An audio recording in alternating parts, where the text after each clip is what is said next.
Hi guys! Welcome to another vlog and it's already July, specifically July 3rd, and it's already been half of the year and sobrang dami nang nangyari and ang sobra and sobrang bilis. Parang kahapon lang kaka New Year lang and then it's already July and then just one more month papasok na ulit tayo sa bare months. But anyway, um, I think I'm gonna be doing this vlog for the whole month of July, or I'm not sure, probably 2 weeks of July. But let's just see. Kasi wala naman ako masyadong ganap. The next ganap that I have would be July 19 for the Angat Buhay run. We don't have any update yet for that. Hindi namin alam kung saan pa kukunin yung race kit. So we're still waiting. And then aside from that, another event or big event that I have for this month would be Daddy's birthday.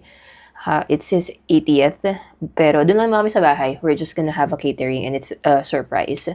And then also birthday din pala ni Ate Mick. So I'm not sure what's gonna happen, but I'll just go ahead and vlog it as much as I can.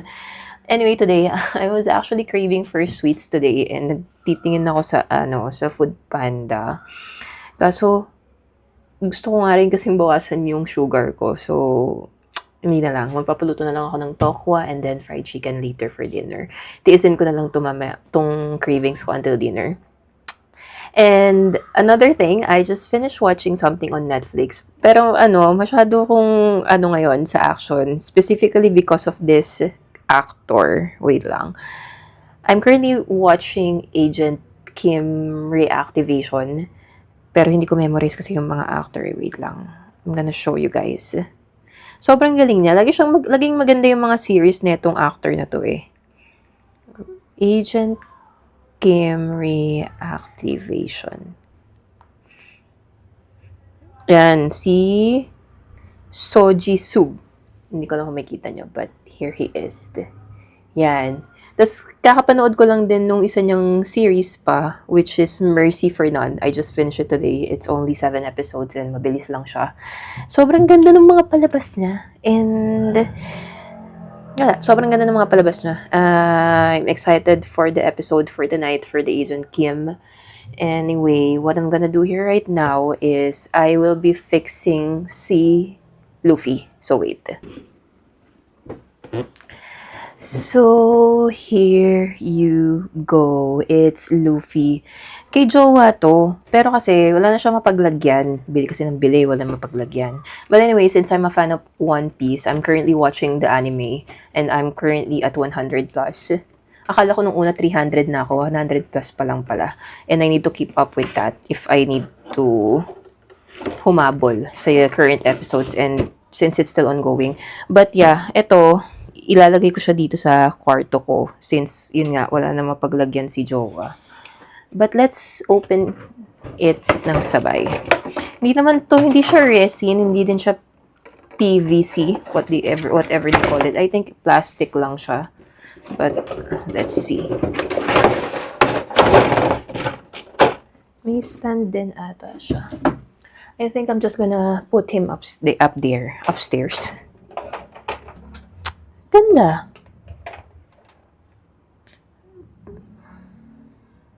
Nice. But, what's this for? So, ayan. Yan siya. Cute naman. Pero mas prefer ko kasi si Ace eh. Kesa kanya. So you can change. Paano mo papalitan yung hat niya? I don't know. I'm just gonna figure it out later. Pero, ito yung stand niya. So, putol. Teka lang guys ha. I'm just gonna try and see. Okay, so ganyan lang siya. Actually, sinuksok ko lang yung arrow thingy dyan sa likod niya. But I'm not sure if I inserted it correctly. And then, sinabit ko lang yung hat niyan. So, ngayon, iniisip ko kung saan ko siya ilalagay. I'll probably just put it there. So, yan. Dito ko na lang muna siya ilalagay kasi hindi siya pwede dun sa taas at maliit yung space. So, diyan ka na lang muna. Tsaka medyo vulnerable siya. Vulnerable. Kailangan kong idikit yung paa niya. But, yeah, dyan na lang siya. Yung aesthetic ka tapos may loafy dyan. Anyway. But, yeah, maglilinis lang din ako dito saglit and then I'll go up kasi nahanap na ako ni Nala. And I'll probably just read some books na rin. Good morning. Kakatapos ko lang mag-run. It's day 3 of my 10-kilometer training. And I just finished eating a cake. Yeah, cake for breakfast. Ito yung from SNR. And then I'm just drinking coffee right now. And then maya-maya, we're gonna go to the grocery. And then we will have, or I will attend Nala's orientation at school at 1:30 p.m. Yeah, I'm gonna go to your school later for your orientation because you will go to school na on Monday. So, ayun. I'll try to bring you guys later throughout this day and laters.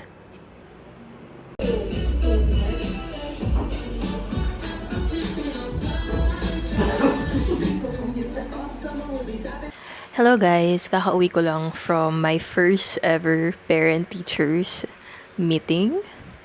And okay naman yung meeting. Okay din naman yung principal or school director. And I'm actually excited for Nala. She's gonna start going to school on Monday and as a nursery student. So, it's official.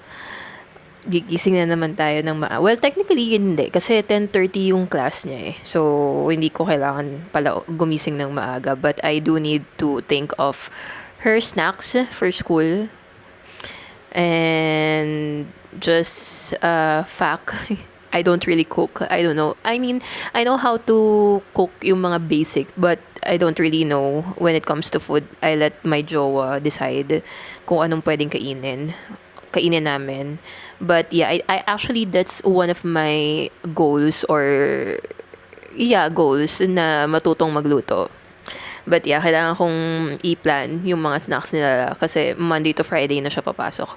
But anyway, I'm just gonna chill muna. Napagod ako kasi umikot-ikot pa ako dun sa area. And I'm gonna be finishing yung isang K-drama na pinapanood ko, which is my Royal Nemesis. Parang 2 chapters or 2 episodes na lang matatapos na ako.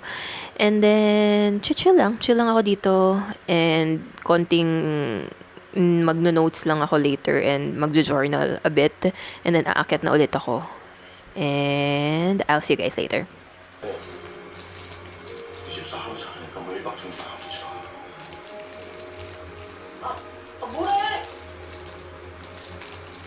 아쉽지만 1박은 다음에 하고 오늘은 그냥 생각난다고 생각해.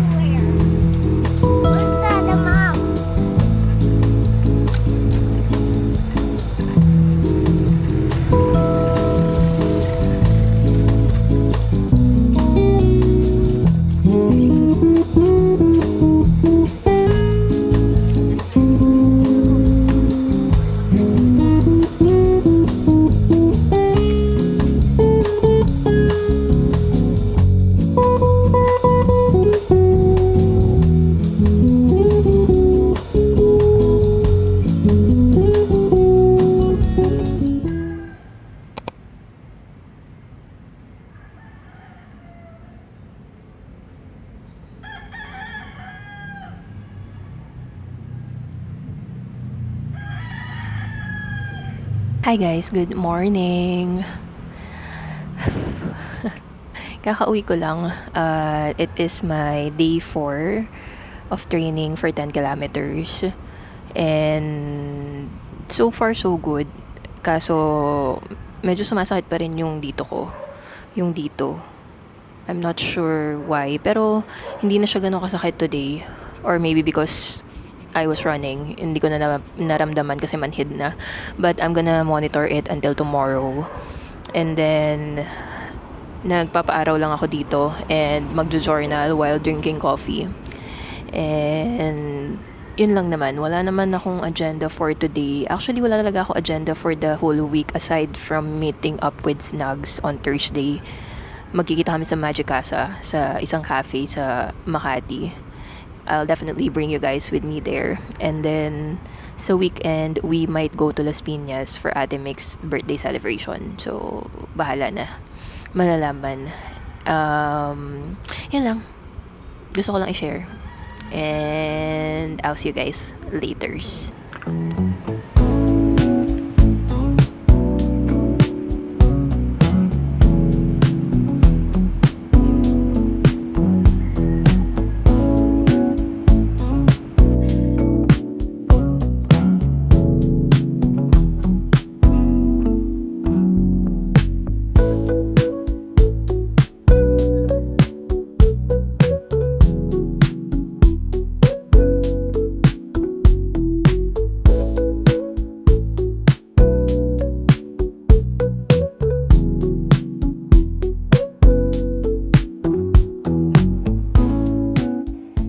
Hello! Kakatapos ko lang mag-film ng video for TikTok. It was an unboxing video kasi I've decided na I'll just upload my unboxing videos just for TikTok na lang, not here on YouTube.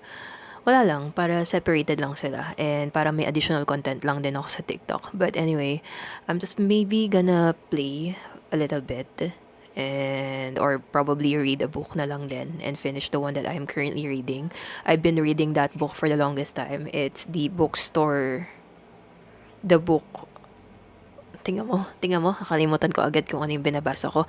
But I'm almost done with it. I'm already at 60%. So I think I can finish it naman within today. And then, yun lang. I think I'll go ahead and see you guys on Thursday when I meet up, when I get to, ba't ba ako nag-English? Pag nag-meet na kami ni Snugs, dadalhin ko kayo dun sa Magic Casa Cafe. So, laters.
Hello